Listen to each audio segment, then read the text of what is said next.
e requer também que nós tenhamos em nós a ideia dos motivos, principalmente o motivo que nos faz estar com ela aberta. Conhecer a mediunidade do ponto de vista espírita é extremamente importante para que... quantos anos tem essa casa? 8 anos, quer dizer, aprendeu a andar um dia disso. Nós vamos trazer para a cronologia, aprendeu a andar um dia disso. Então, ainda tem muita coisa por se estruturar, por se caminhar, para aprender, né, para inserir, porque uma das funções da casa espírita é socializar o homem, né, fazer dele um ser social mais equilibrado diante das instituições sociais que ele faz parte.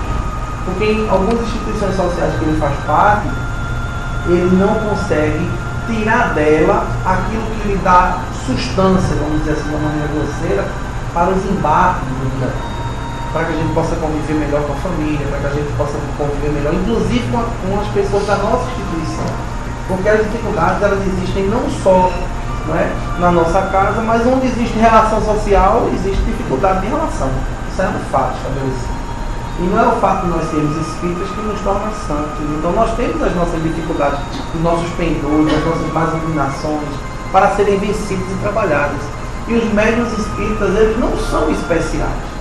Não são pessoas escolhidas por Deus e se tornaram santas e não possuem dificuldades normais, como todo mundo possui, principalmente as de relação. Então o médium, o trabalhador da casa espírita ou não, mas a pessoa que possui mediunidade, ela está inserida dentro de todos os contextos. Por exemplo, a gente podia perguntar assim, a sociedade vive em harmonia? Não é? E nós poderíamos citar aqui, elencar alguns motivos que fazem com que a sociedade não vive em harmonia. A gente podia elencar a violência, não é? Hoje a gente se depara e cada dia que passa a gente fica mais estupefato com um índice de violência. Mas assim, hoje se você chega no semáforo, você já reduz se for à noite. Se você tiver só, reduz mais ainda para não parar exatamente naquela esquina. Não é? Se uma mulher for atravessar agora a Boa Vista agarrando a bolsinha, não é? Se ela tiver um infarto na hora que ela for atravessar, vai passar 3 dias para abrir o dedo dela no IML, de tanta força que ela está segurando a bolsa, do medo da violência. Então a violência é um dos fatores que colabora para que a gente não viva harmonicamente. Outras dificuldades, as diferenças de valores, as inversões de valores. Hoje a pessoa que é honesta, ela é taxada de vários adjetivos. Não é? Ela é idiota, tu é besta, não é? Tu é besta. Um dia eu recebi um troco a mais e devolvi. E uma pessoa que estava na fila quando me viu devolver disse, mas o senhor é besta, né? Aí eu disse, sou besta e quero morrer besta. Porque tem certas inteligências que não valem a pena. Então, mas isso tudo eu queria falar para que a gente pudesse ter uma noção. Outras coisas são as diferenças étnicas. E a gente diz que não é preconceituoso, mas a gente encontra uma pessoa que é um neguinho de alma branca.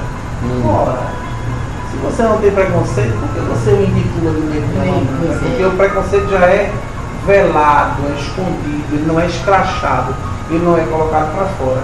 E aí a gente está falando do preconceito de ordem étnica, a gente poderia falar do preconceito com relação à sexualidade, não é? Porque assim, o centro espírita precisa estar com suas portas abertas para o branco, para o preto, não é? Para o índio, para o cafuso, para o mameluco, para o rico, para o pobre, para o mais ou menos, e, não é? Para o homossexual, para o heterossexual, independente da sua orientação sexual.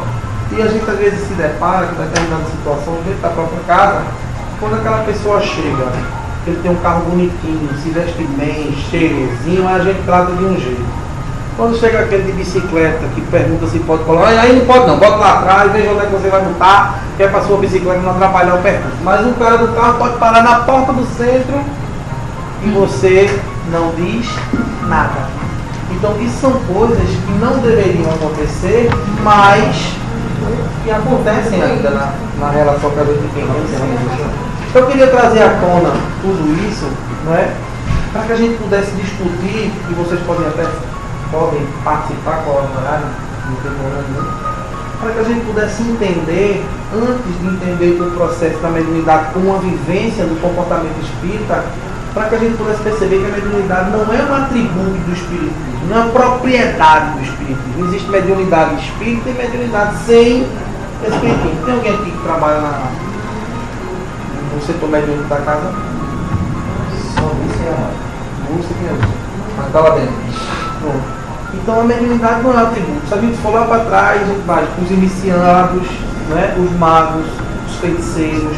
Nós vamos lá para o Egito. Se a gente vier do Egito para cá, desde a época dos hebreus, a gente vai para as pitonidas, a gente sai andando por ali, a gente vai encontrando.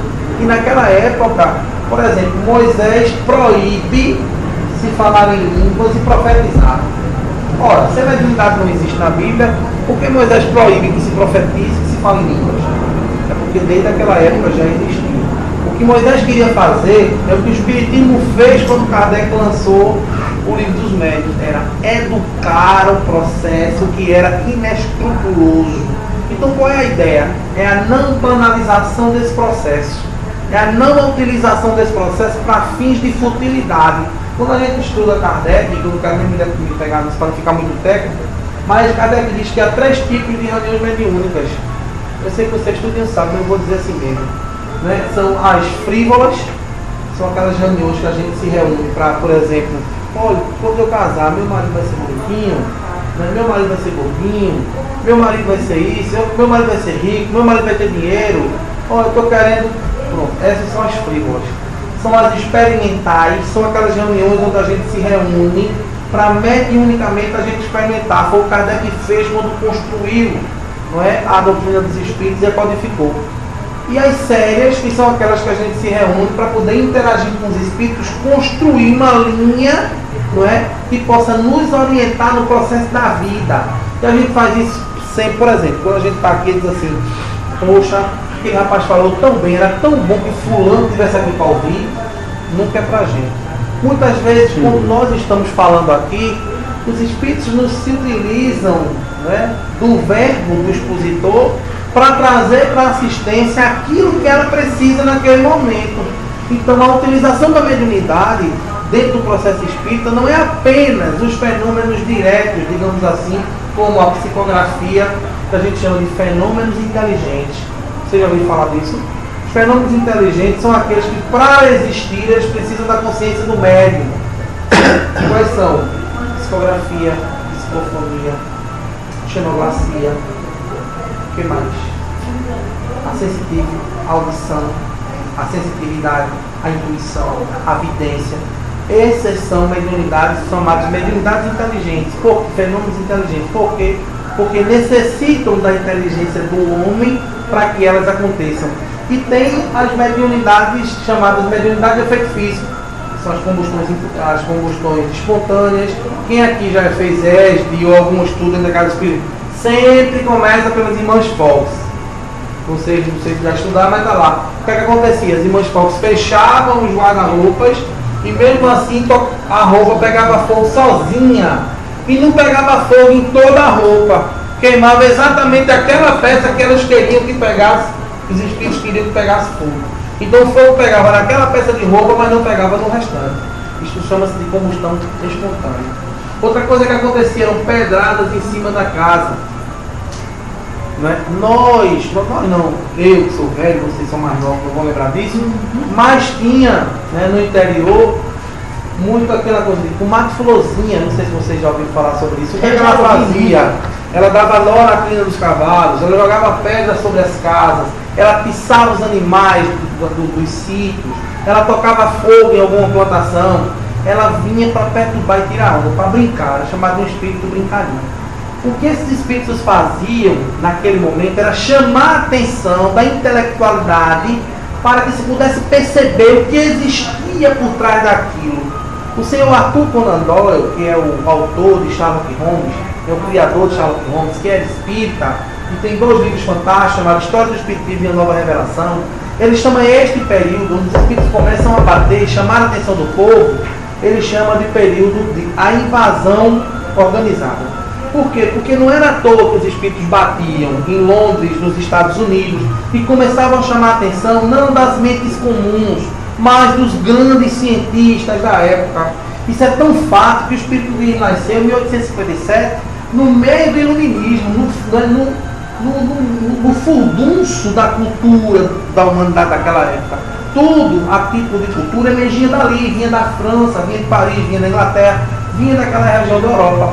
E Kardec, quando foi convidado a entender o que acontecia com os fenômenos físicos, com as batidas, com as criptografias, ele foi convidado por Fortier e ele conhecia Mesmer, que era um cidadão que estudava sobre magnetismo e acreditava que o homem poderia mudar as coisas de lugar usando apenas o poder da sua mente. Então Kardec disse, eu não vou estudar isso porque isso não é sério. Isso é no máximo a utilização do magnetismo de Mesmer. Então isso não me chama atenção. Até que um dia esse cidadão chega para ele e diz assim, Kardec, senhor Kardec, as mesas respondem a perguntas. Aí ele diz uma frase célebre do movimento: até que me provem que mesas possuem nervos e vontade própria.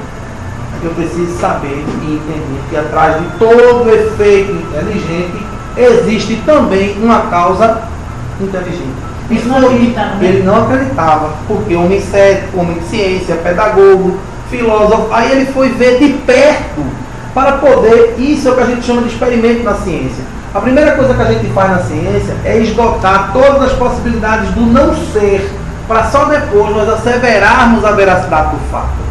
Isso me preocupa muito dentro da casa espírita, porque há alguns espíritas que acreditam na mediunidade, que tudo que acontece na vida dele é mediunidade. Tudo que acontece são os espíritos que fizeram. Isso não é um fato. Isso causa doença, isso causa obsessão, isso causa depressão, isso causa pânico. E a gente precisa ter uma noção muito exata de que nem tudo que acontece na nossa vida são os espíritos que produzem. Mas a gente é doente assim, viu? Exatamente. Em contrapartida, tem aqueles espíritas céticos que ele acha que nada na vida deles são os espíritos. Então a gente precisa ter um equilíbrio para não acreditar que tudo são eles ou que nada são eles. Então Kardec foi lá para perto dos fenômenos, foi para ver o que acontecia com as mesas girantes, foram tentar descobrir que fenômeno era aquele para que ele pudesse perceber como justificar tudo aquilo.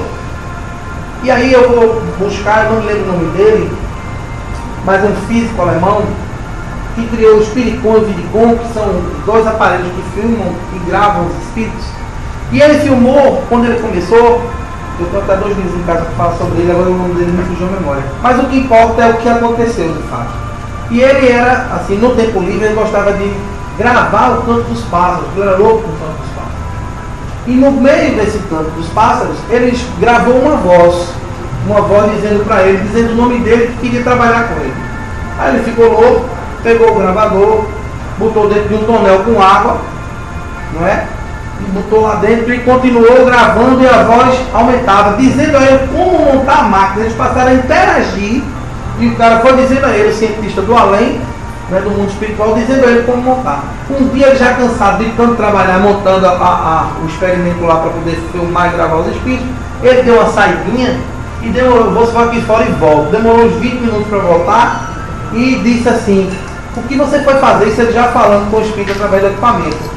Você foi fazer? Não, eu fui só lá fora resolver uma coisa. Ele disse: esse cigarro aí. Quer dizer, o espírito sabia o que ele tinha ido fazer. Exatamente. Então, o que Kardec fez foi exatamente isso. Kardec não inventou a mediunidade, não é? Ele não criou a mediunidade, ele trouxe, através dos livros, da ciência, do estudo, uma condição didática e dinâmica para a gente poder perceber como se processa. E aí quando eu fui, pode riscar o quadro? Quando eu fui, antes de eu ser espírita, eu fui levado para fazer o catecismo. E lá em Rio Doce, na igreja de Rio Doce, na primeira etapa. E assim, o padre era um cara muito bacana, mas ele era muito chegado aos mistérios. E aquilo me dava nos nervos. Eu tinha uns 8 anos, sei lá, 9 anos. E quando eu perguntava a ele, e por que isso? Não, isso é mistério, você quer saber mais do que Deus? E aquilo me deixava, sabe? Aí quando foi um dia, eu perguntei, ele falando lá no meio da aula, porque ele fazia questão de ir para o meio da aula, no catecismo. Aí eu perguntei assim, ô padre, e por que isso? Aí ele disse: olha, isso é mistério. Aí eu disse: então Deus é idiota. É isso, menino? Porque Deus cria o mistério e cria a inteligência. Ou ele criava o mistério, ou ele criava a inteligência. Agora, se ele cria a inteligência E se ele catuca o homem para que o homem investigue a sua origem, o porquê da sua dor, o porquê do seu sofrimento, o porquê da sua angústia, prestem atenção nisso. Hoje existem cerca de 7 bilhões de pessoas encarnadas. Porque seu pai é seu pai, exatamente, no universo de 7 bilhões de pessoas. Porque sua mãe é exatamente aquela pessoa, no universo de 7 bilhões de pessoas. Porque seu vizinho chato é seu vizinho chato. Numa terra com bilhões de quilômetros quadrados, você vai morar exatamente do lado do inimigo. Porque você ama seu pai, mas não tolera sua mãe.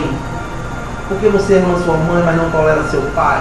Porque seu pai vive bêbado, caindo, e seu filho mais novo é que vai buscá-lo no bar. Opa, não era para ser o contrário, não era para o pai dar o exemplo para o filho. Porque todas essas diferenças comportamentais, porque o homem é tão diferente, e porque o Evangelho diz, olha, o corpo vem do corpo, mas o espírito não provém do espírito. Somos diferentes na constituição das nossas personalidades. Somos iguais na composição hereditária. O DNA nos identifica. As digitais não são iguais. A íris dos olhos não são iguais. 7 bilhões de pessoas, 7 bilhões de diferentes impressões digitais e de diferentes construções de íris. E eu disse ao padre, se Deus é assim, eu sou ateu. E claro que ele convidou, chamou minha mãe e educadamente eu fui convidado a não fazer mais parte do catecismo. Não é? Nunca mais voltei. Mas ele não tinha resposta, né? E ele não me deixou voltar. E eu fui, conheci o Espiritismo. Aí eu disse, olha, o Espiritismo existe. E eu disse, responde os meus porquês.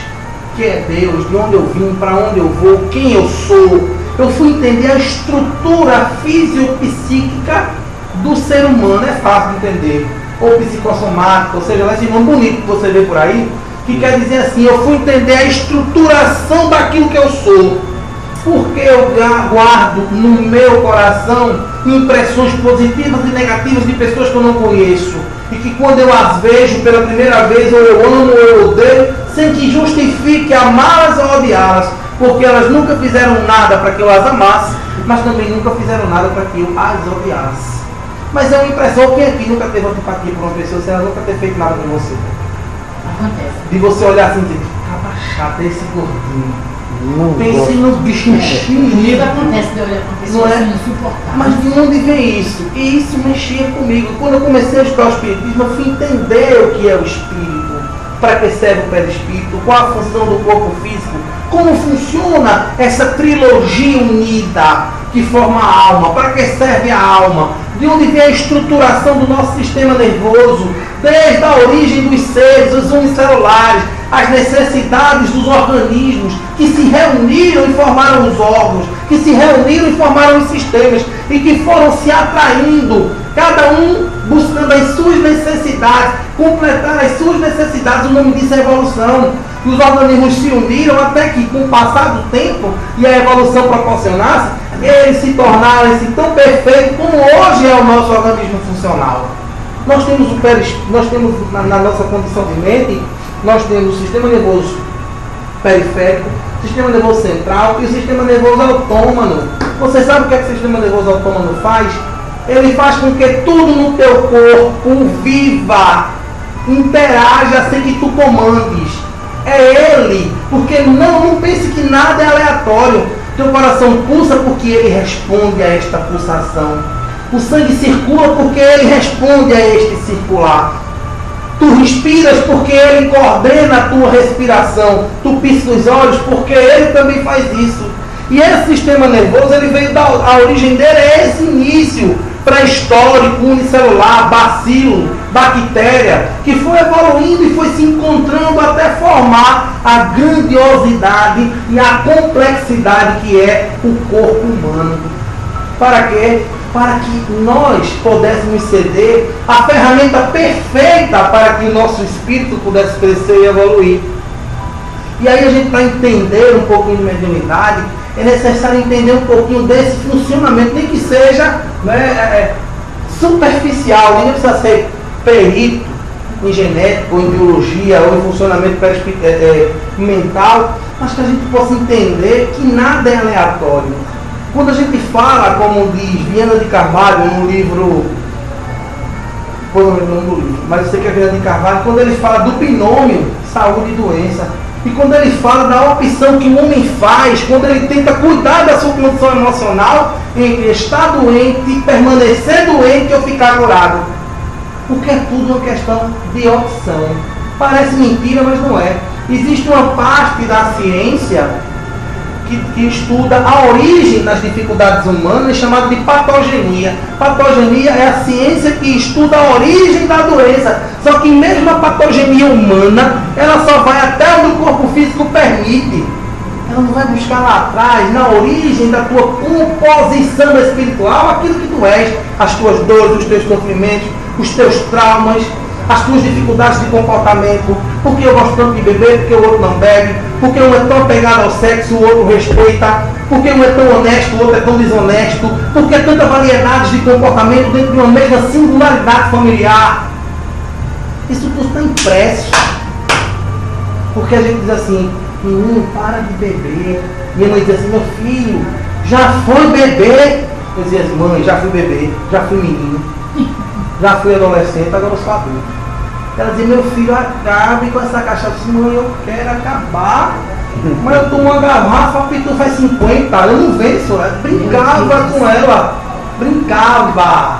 Até eu bebi pouco, pouquíssimo, foi quase não bebeu junto. Não é? Mas tudo tem um tempo. E aí eu queria que a gente pudesse, antes de entrar na questão da fisiologia da mediunidade, a gente pudesse entender por que aptidões. Não é? Por que as aptidões naturais, inatas, da constituição do ser humano? Por que umas pessoas já nascem com a prerrogativa do álcool e outras detestam? Por que umas já nascem com a prerrogativa da homossexualidade e outras da heterossexualidade? Por que umas já nascem com a prerrogativa da cor da pele? Umas com pouca melanina, outros com muitos, ou seja, uns negros e uns brancos. Porque uns nascem escondidos ainda hoje, no século XXI, lá no meio da selva amazônica, isolado de tudo, como se vivia em 1500. Isso tudo é que nos faz vir aqui para entender a nossa origem. Não é a nossa origem genealógica. Aqui foi meu avô, quem foi minha avó, quem foi meu primo. Mas é algo mais profundo. E quando a gente vem ao centro espírita, que adentra aquela porta, a nossa ideia é saber quem fomos. E a resposta é simples, direta e objetiva, embora muitas vezes ela doa. Não é? Tu quer saber quem tu é, quem tu foste? Descobre quem és. E do ponto de vista humano, a gente costuma dizer assim, me diz com quem tu andas, que eu te digo quem tu és. Do ponto de vista espiritual, a gente diz, me diz quem tu és, que eu te digo com quem tu andas. As companhias, elas são construídas pelo que nós geramos a títulos de pensamentos, sentimentos, palavras e ações. O comportamento em voga, ele é a alma da saúde humana. Enquanto o homem não aprender a comportar-se, principalmente diante das dificuldades, e a evoluir do ponto de vista emocional, ele vai trazer para perto dele as companhias indesejadas do dia a dia espiritual. Quando Deus nos trouxe, através de Jesus, as palavras de amor que consolavam o coração que sofria, a ideia, quando ele diz, conhecereis, pois, a verdade e ela te libertará, é exatamente a libertação de todos os grilhões que nos aprisionam ao passado. E o que nos aprisiona ao passado são frutos diretos das nossas próprias posturas. Então o Espiritismo ele nos fez crescer do ponto de vista do entendimento humano, para que nós possamos perceber. Se você sofre muito hoje, agradeça as suas ações. Se você sofre pouco, agradeça as suas ações. Mas Martin Luther King, ele diz, eu não tenho medo. Eu não tenho medo da força dos maus. Eu tenho medo da covardia dos bons. Porque a gente se esconde como se fosse feio ser bom. E a gente usa muitas vezes até de falsa modéstia. Eu não, que seu trabalho foi tão bom. Não foi bom não, mas um dia vai ser. Foi bom sim. E precisa ser, para que nós possamos mudar de comportamento. É necessário perceber que o Espiritismo é a ciência do comportamento, amigo. Ou você entende que você precisa mudar e transmutar. Olha, o que diferencia o homem dos animais é exatamente esse poder de percepção acerca da sua própria postura. E de entender que, uma vez percebendo a necessidade, ele pode mudar. Isso é o que nos diferencia dos animais. Você já ouviu dizer assim, e atenção, um leão estava escondido atrás da moita, a cobrinha passou e tum, lhe deu 2 tiros. Já ouviu isso? Não. Olha, a cobrinha estava escondida atrás da moita, o leão passou, ela lhe deu 3 tiros. Não. Agora você pode dizer assim, um homem ficou 3 dias a pão e água, esperando o seu inimigo passar, e quando ele apareceu, na covardia, pelas costas, ele lhe deu 3 tiros até que ele morresse. O homem é capaz disso. O animal só ataca quando se sente ameaçado, ofendido, invadido. O homem guarda o rancor, o ódio, e destila o veneno no momento oportuno. Para falar do princípio da mediunidade, que se fôssemos usar termos técnicos, posturas simplesmente de enfeite, como geralmente nós expositores costumamos fazer, e o recado nem sempre é dado da maneira contundente, real e necessária, nós poderíamos dizer que todo aquele, segundo Kardec, que sente em algum grau a intervenção dos espíritos é por esse fato médium. Mediunidade seria então uma faculdade orgânica, inerente ao ser humano. Por isso que eu fui buscar lá atrás, na origem da coisa, o surgimento dos primeiros bacilos, dos únicos, dos plúridos, dos organismos, dos sistemas, porque neste embriado de coisas está também incutida na nossa composição orgânica os princípios da mediunidade. Logo entende-se que ser médium não faculta a nenhum homem nenhum privilégio. E dentro da casa espírita também não deveria facultar. A função nossa é receber os que sofrem, amigo. Porque entendemos que todo médium, todo obsediado é um médium potencial. Ou seja, se ele está sendo obsediado é porque ele sente a inquisição dos espíritos, a interferência dele no seu próprio comportamento. Se ele sente, ele é por esse fato médium. E eu queria dizer, quando eu saí lá do padre, que comecei a estudar espiritismo, que me peguei com os fenômenos da ordem mediúnica, eu parei e disse, ora, se a mediunidade for isso, eu sou ateu, também eu me encontrei aqui.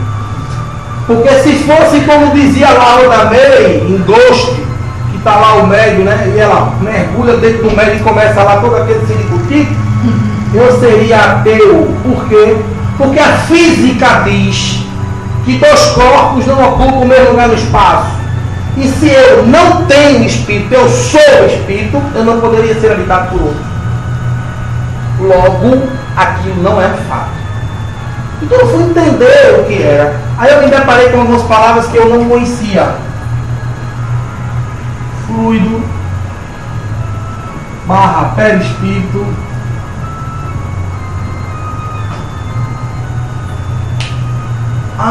outra, padrão. Isso aqui é só para a gente justificar a questão da padrão vibratório. Quando eu entendi o significado de cada coisa dessa, eu fui entender como se processa a indução mental que leva o homem a ser dirigido por outro homem, sendo um do ponto de vista encarnado e o outro do ponto de vista desencarnado. A primeira ideia que eu devo ter é o que são os espíritos, para que a gente não crie nenhuma fantasia, não é?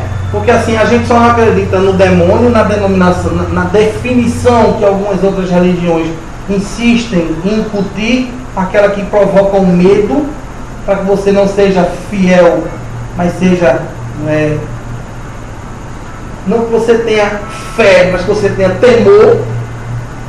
Porque Kardec diz na página de rosto do Evangelho segundo o Espiritismo: fé inabalável é aquela que encara a razão face a face em todas as épocas da humanidade.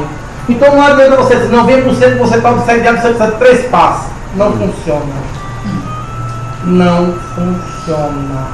E eu vou explicar por que não funciona. Primeiro ele precisa entender quem são os espíritos, por que eles interagem. Porque eu vi, uma mulher me contou uma história, chegou num centro espírita grande e tinha uma mulher num determinado jardim chorando, gritando como uma louca, com papel na mão. E ela disse que arrubiou para poder chegar lá e foi correndo. Filho, foi o que aconteceu, você está vendo? Meu Deus, me ajude. O que foi? Ela mostrou a folha da consulta. Estava escrito assim pelo Espírito: obsediada. E ela disse: eu quero ir embora daqui, mas eu não quero que ele vá comigo. Quero que tire ele de mim. Ela não foi instruída da maneira correta. Então ela precisava entender primeiro quem são os espíritos. E se eu fosse perguntar, você por isso, os espíritos são aqueles cabas de chifrinho, de tridente. Não. Os espíritos nada mais são do que as almas daqueles que partiram. Esses podem ser ruins ao extremo, mais ou menos, que nem eu, tico no fubá, nem fede nem cheira, ou extremamente bondosos. A composição desses espíritos, ela é igualitária à condição que ele tinha na vida. É a ciência espírita justificando o Evangelho. Quando Jesus diz tal vida, tal morte. Então não tem como você ser o cão do terceiro livro encarnado e quando desencarnar virar anjo e diazinho. Porque é tal vida, tal morte. Você vai ser, quando desencarnar, a mesma composição de personalidade que você tinha encarnado. A diferença é que você não possui mais o corpo físico. E isso traz para nós uma redefinição de morte. Aí muita gente diz: não, o Espiritismo matou a morte. O Espiritismo não matou nada. O Espiritismo explicou, justificou, mostrou, comprovou, porque esta é a função da ciência. E o Espiritismo diz que a morte é um fenômeno físico. Morrer é simplesmente o esvair-se das forças vitais. Quando essas forças vitais já não mais agem, o teu cérebro já não recebe a informação do oxigênio para que funcione. Os teus rins já não recebem mais a informação dos fluidos vitais para que funcionem. E um a um eles vão parando até que o médico diz: falência múltipla dos órgãos. É quando os órgãos lentamente vão perdendo a sua funcionabilidade, porque o vital, a parte de vida que o habitava, esvaiu-se, partiu. E aí definiu-se morte. Quando nós entendemos o fenômeno da morte, e entendemos que esse espírito ligado a este corpo, entendendo a morte como um fenômeno físico, ele não morre, ele é eterno. Aí a gente sabe que além de ser eterno, a gente já criou a ideia da vida futura. E a gente entende que esse espírito também se comunica. Aí vem os princípios de comunicabilidade dos espíritos. A gente entende também na pergunta 459 do Livro dos Espíritos, que vocês nunca ouviram, vão ouvir agora. A pergunta é: podem os espíritos intervir em vossa vida? A resposta é muito mais do que imaginar, chegando de ordinário a dirigi-la. Então ele diz que nós interagimos com os espíritos bem mais do que aquilo que pensamos. E a justificativa é muito plausível, ela é muito inteligente, não é? É bem compreensível. É porque não são os espíritos que estão emergidos no mundo dos homens, são os homens que estão emergidos no mundo dos espíritos. Cerca de 75, 80% do mundo que a gente vive é imaterial. Apenas 15 a 20% do mundo é material. Ou seja, o mundo humano é que está dentro, contido dentro do mundo dos espíritos. Se existem cerca de 7 bilhões de encarnados, os espíritos nos dizem que existem cerca de 5 espíritos desencarnados para cada encarnado na Terra. Ou seja, existe cerca de 35 bilhões de espíritos desencarnados no nosso planeta. Alguns esperando a oportunidade de reencarnar e outros que já não mais terão oportunidade. Alguns trabalhando na construção de um mundo melhor e outros se agrupando para que esse mundo não exista. Aí estabelece-se a verdadeira guerra entre o bem e o mal. E aí um grande índio Cherokee é interpelado pelo seu filho e ele diz: pai, o que é o bem e o mal? Ele diz: filho, o bem e o mal são dois lobos que existem dentro de ti. Mas quem ganha essa guerra? Aquele que tu mais alimenta. Então nós podemos alimentar o lobo mal ou podemos alimentar o lobo do bem. As nossas posturas no dia a dia, os nossos pensamentos é que vão dizer aquilo exatamente que nós teremos a título de futuro, os amigos que angariemos durante a nossa jornada encarnatória e como será esse processo de vida mental durante a nossa jornada. Eu queria também estabelecer que a ordem, não é? A ordem com que esses espíritos interpelam na nossa vida espiritual não é como vós pensais, não é de forma tão direta e objetiva como a flechada do querubim, né? Não, querubim, aquele do anjinho da flecha do amor. O cupido. E a gente acha que é direto, flechou, pum, para você de água. Não é assim. O processo é através de. Está lá em Kardec isso, hein? Chama-se, é assim, ó. O nome disso é indução mental.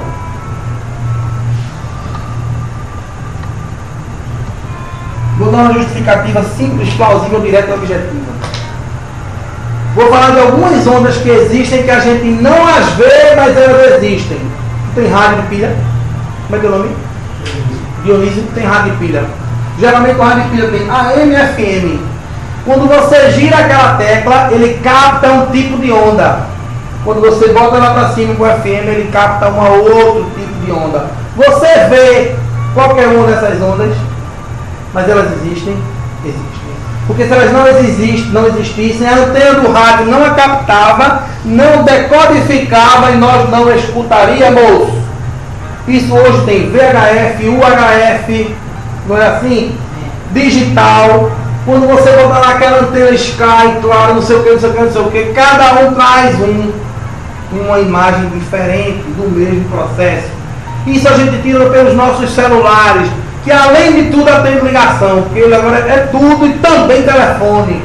Mas ele é televisão, ele capta uma determinada onda. Ele é rádio, ele capta uma outra onda. Ele é telefone, se ele for PIN, claro, se for de 2 chips, mas tem telefone agora 4 chips. Então ele tem 8, claro, PIN vivo.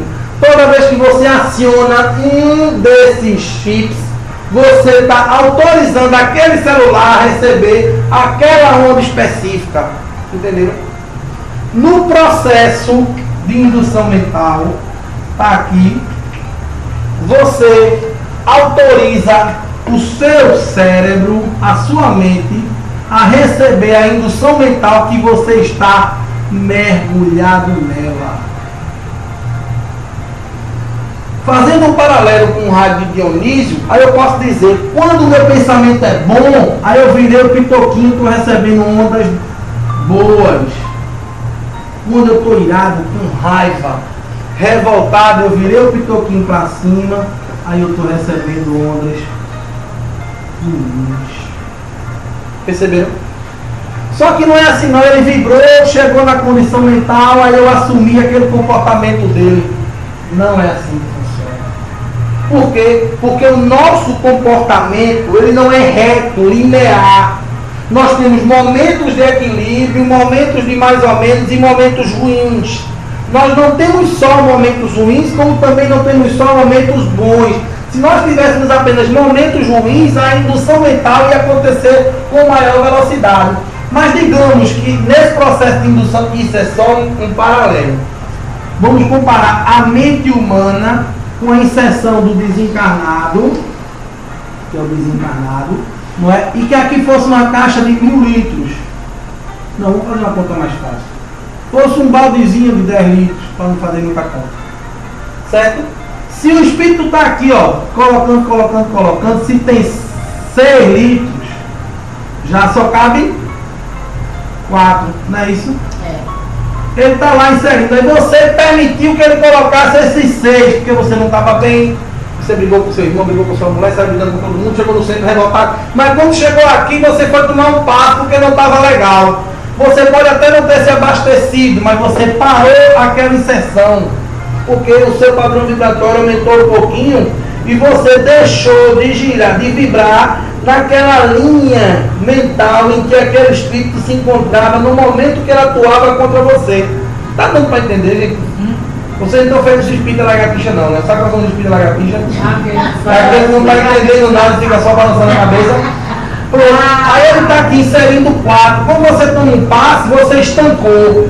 Quando você chegou em casa, aí você leu o Evangelho e tentou se reconciliar com seus familiares que lá ficaram. Aí você já aumentou aqui para 5 e aqui para 5.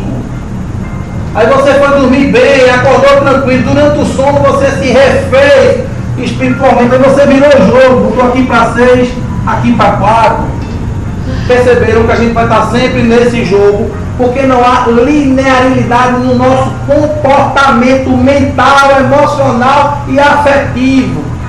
Então os espíritos não vão chegar atrás da gente e tomar conta, como os nossos irmãos umbandistas costumam chamar os médicos de cavalo. Por quê? Porque eles acreditam que uma vez os médicos se apoderam, montam e não saem mais. Não é assim, exatamente assim, com todo respeito. Porque há essa troca de energia, tanto para lá como para cá. Eu falei isso para que a gente pudesse entender como acontece. Não presta não, isso é definitivo. É não, amado. É? É o definitivo. Aqui tem escrito para quadro branco. É para quadro isso daí. Para 4 também? Está escrito para quadro. É. Aí tem aqui, ó. Isso aí que é... Deus queira que não seja isso. É. É não. Pronto, aí tá aqui, ó. Nós vamos fazer, vocês vão me ajudar, né? O imaginário de vocês, que isso aqui seja um encarnado e um desencarnado. Ok? Aí, o nome disso aqui é Perispírito. Isso. O nome disso aqui, ó, é espírito, certo? E o nome dessa coisa magra aqui, quase parecido comigo, é corpo físico. Esse aqui ele não tem corpo físico, ele só tem espírito e perispírito. Aí o que é que acontece no momento da comunicação? Tá dando para entender, gente? Se não tiver, vocês podem perguntar que ele responde. Mas olha, o que é que acontece? Quando a gente entra na sala mediúnica, que a gente senta e faz uma prece para trabalhar mediunicamente, a gente eleva a nossa condição mental. E esse perispírito, eu vou fazer de conta que esse perispírito está aqui, ele faz isso. O nome disso é expansão perispiritual. O espírito que vai se comunicar é induzido pelos espíritos que o trazem, são os espíritos trabalhadores da casa, a também sofrer essa expansão. Aí o que é que acontece? Os perispíritos se tocam. Há uma ligação, seria mais ou menos isso, porque já está tão arriscado aqui, mas eu vou fazer para a gente ter noção. Certo? Aí isso aqui é a expansão. Tá dando para entender, tá? Perispiritual. Me cobrem que eu vou dizer o que é que isso aqui justifica, tá certo? Eu volto para cá, não deixa eu esquecer não. Aí o que é que acontece? Aqui é feito ligações fluídicas via espírito desencarnado para o espírito encarnado. É aí a necessidade que a gente tem de estudar os centros de força, saber o que é cérebro coronário, frontal, laríngeo, cardíaco, por aí vai. Entenderam? Porque tudo que acontece aqui é ligado fluidicamente. Porque a gente precisa entender que o nome é psicofonia e não incorporação. Por que psicofonia? Porque os espíritos nesse momento se aproveitam das vias vocais do médium. Só que esse processo ele é feito mente a mente. Os espíritos o espírito comunicante vai usar o sistema nervoso do médium. Por isso que a gente diz assim: você é responsável, médium, por tudo que acontece na sala. Então a pornografia é sua e não do espírito. Porque se você for educado, você vai dizer se quiser. Você precisa ser educado o suficiente para não dizer. Você vai bater, porque antigamente o médium bom era aquele que mais distribuchava. Quanto mais distribuchava, melhor ele era. E hoje a gente entende que quanto mais distribuixa, menos educado ele é. Que a necessidade, ele precisa trabalhar o ponto de receber um irmão raivoso e um guia espiritual igual não dá, mas pelo menos no mesmo tom de altura de som.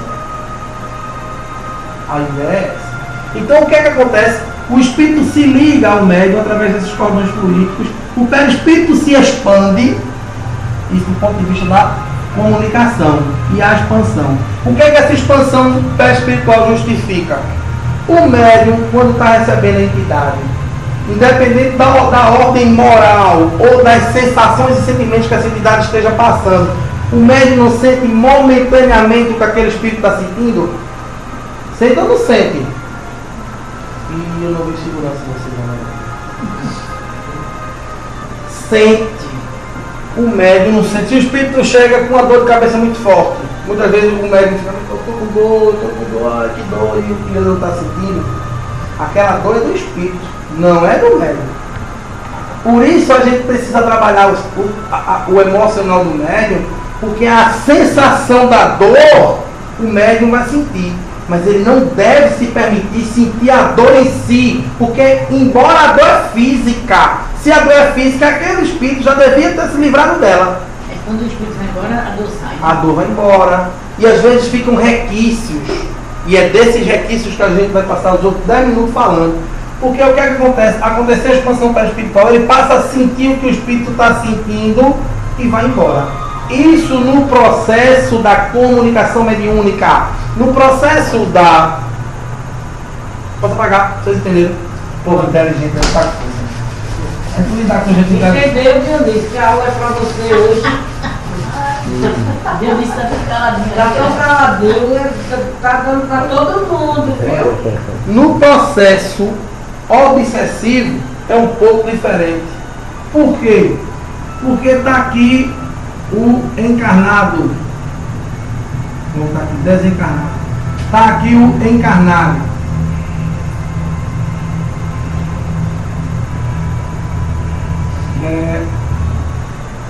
Certo? O pirulito de aba. O que é que acontece? Esse aqui, ele está na espreita, esperando que o encarnado tenha uma dificuldade vibratória.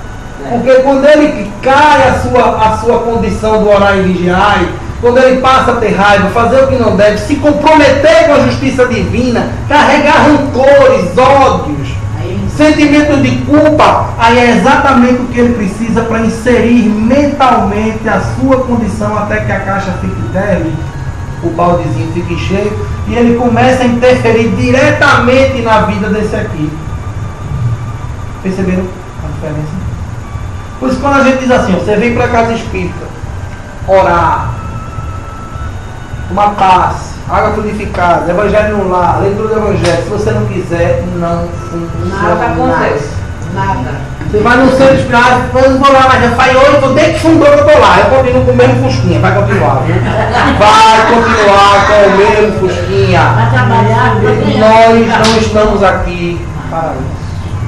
Se você tem essa ideia, me perdoe a franqueza das palavras, mas você está na religião errada. Primeiro, a doutrina espírita não é salvacionista, então ela não veio salvar todas as tuas dores. Segundo, a doutrina espírita ela não trabalha efeito, ela trabalha causa. E é por isso que chegam aquelas pessoas às vezes, meu irmão, não tem um negocinho mais ligeiro aí não, porque eu não dá não, esse negócio de doutrina espírita demora muito, demora. Porque existe uma diferença muito grande entre eficiência e eficácia. A eficiência ela pode ser momentânea, a eficácia não. Ela vai ser eficaz no seu lido com a dificuldade, porque ela faz com que o homem perceba que a patogenia da sua doença não está apenas na sua condição física, que não é o corpo que adoece o espírito, mas que é a condição espiritual que adoece o corpo. A atualidade do pensamento espírita é o nome do livro que eu fiz de Viana de Carvalho. Ele fala exatamente sobre o binômio saúde e doença. E ele traz a ideia dessa renascença comportamental para que o homem perceba que a origem das suas dores está justamente direcionada à sua condição de ação diante da vida. Então, quando Jesus nos convidou a amar, quando ele trouxe a ideia do conhecereis a verdade, ela vos libertará, é que ele sabia exatamente que através dessas condições o homem se libertaria de tudo aquilo que o aprisiona. Porque nós estamos aprisionados muitas vezes à condição inferior, porque a nossa moralidade nos permite. Quando tu conheces a verdade, veja só, nesta atual situação, nós temos 7 bilhões de oportunidades de servir a Deus. Porque Ele nos deu ao outro como ferramenta evolutiva individual. Ele disse, ó, ajuda os que te procuram. Estende a mão àqueles que te querem bem, mas estende também àqueles que te caluniam, porque eles são pessoas com dificuldades de comportamento igual a ti. Aí você pode dizer, mas faz 30 anos. Não, só tem 8 anos na casa, não pode ser 30. Tem 8 anos que eu vou lá no lado de Maria Manuel, seu fulano está lá, dá passo e tudo, mas fuma e só Coca-Cola. E você é fofoqueiro, está falando dele. Ou seja, cada um tem a sua dificuldade de comportamento. Se você não tem mais aquela do seu semelhante, você tem a sua. Então deixe de olhar dele e cuide da sua dificuldade. Porque diante dessa compreensão espiritual, Deus nos faculta, através do ensino da aprendizagem espiritual, que o que nos faz diferentes é a força que a gente empreende para amar o semelhante. E que se você quer sentir a presença dos bons, seja tão bom quanto eles. Se você não quer viver no lamaçal da fofoca, da inveja, da intriga, se permita sair dessa condição.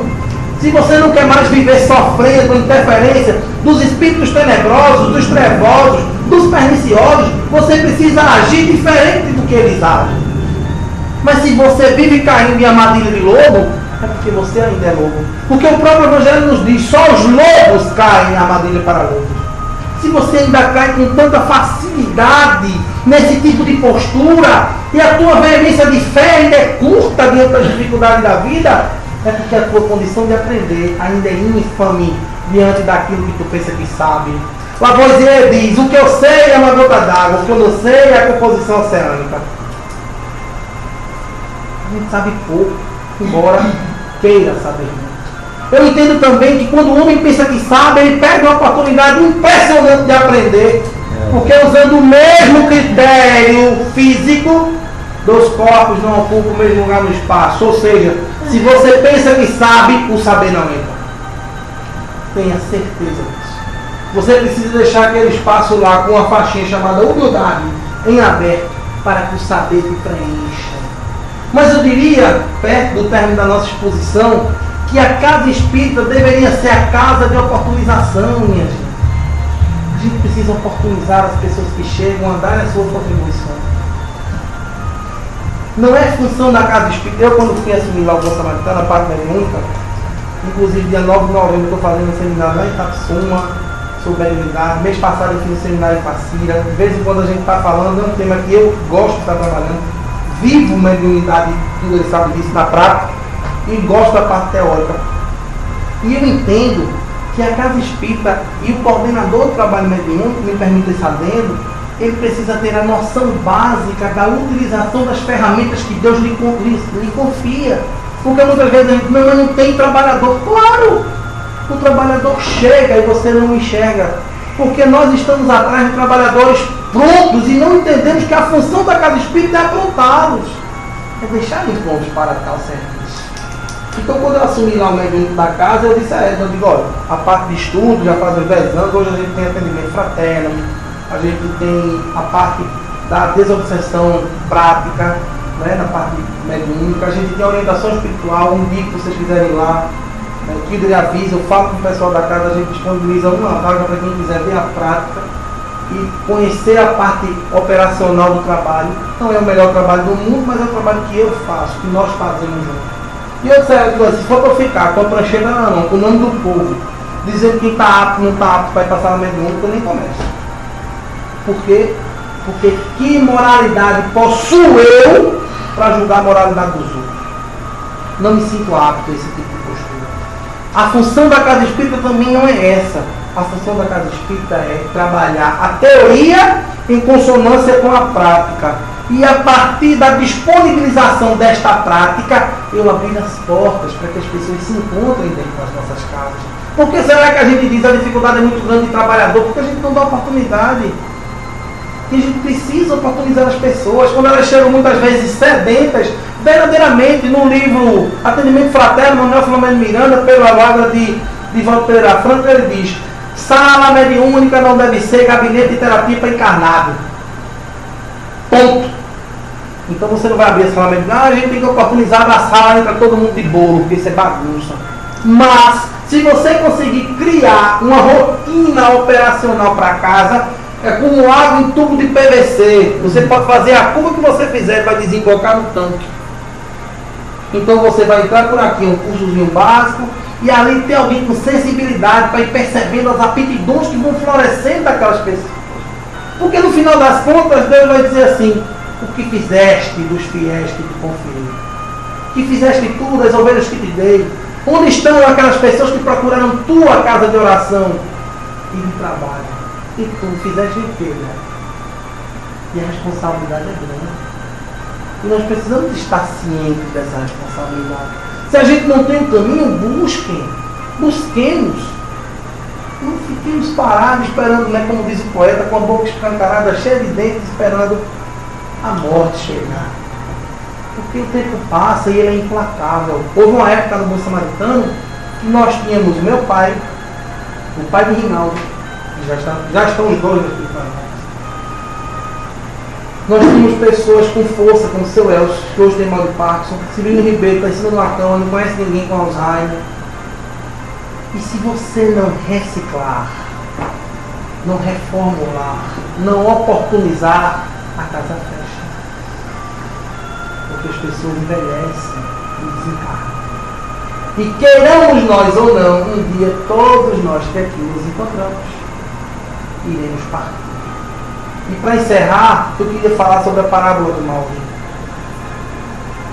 Diz a parábola que Lázaro era um pedinte, cheio de chagas, ficava na frente da casa do mal rico, se alimentando das migalhas que caíam da mesa do rico. Quando ele desencarna, ele vai para o seio de Abraão. E o rico vai sofrer no inferno. Diz a parábola que o rico olha para Abraão e diz: Pai Abraão, porque Lázaro se encontra numa condição melhor que a minha, já que ele está aí do teu lado, permite, Pai, que ele venha até aqui e traga um pouco d'água para refrescar meu sofrimento e colocar um pouco nos meus lábios. E Abraão diz: impossível, a distância que vos separa é muito grande. Então permite, Pai Abraão, que ele vá até a minha casa e diga aos meus 5 irmãos que lá ficaram como é a vida de sofrimento para aqueles que não te seguem. Não posso permitir. Eles não têm os profetas que os escute. Então, Pai Abraão, permite que os mortos possam ir até lá e dizer a meus irmãos que se eles não mudarem, eles sofrerão igual a nós, igual a mim. Aí Abraão diz: meu filho, se eles não escutam os profetas, quiçá os espíritos. Estes somos nós, que não escutamos ainda nem os profetas, nem escutamos ainda os espíritos. Muita paz. Muito obrigado pela atenção. Para aqueles que não me conhecem, meu nome é Alexandre Júnior. Deixo um abraço fraterno de todos que fazem o Centro Espírita Bom Samaritano, que fica na Rua Maripa 36, lá nos Torrões, ali pertinho da UPA da Bigueira de Carvalho. Se você vier sentido Ceasa, quando passar a UPA, primeira direita e segunda A, esquerda. E também da Comissão Estadual de Espiritismo, que fica na Rua Iguatu, número 135, lá Campina do Barreto. Que Deus nos abençoe, nos fortaleça e nos envolva. Muito bom. Alexandre, muito bom. É. Dá-me tempo. Eu liguei para ele, liguei para ele e falei assim: